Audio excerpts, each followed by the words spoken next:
I've consistently been at 2.4 to 2.6. Nice weather.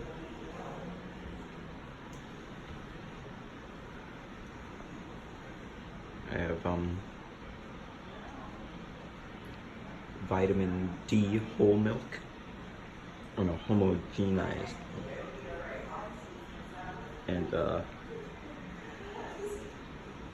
KFC plant cup.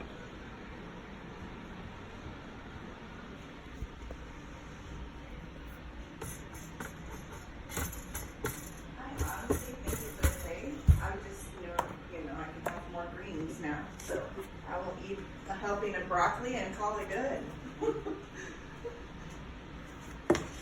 I know.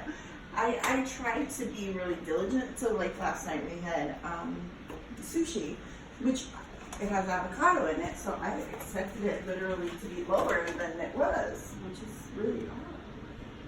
Because I don't drink alcohol, so, and usually that's about the only thing that makes it go higher. So, yeah, so that's why I was like, no. Actually, I was concerned it would be lower.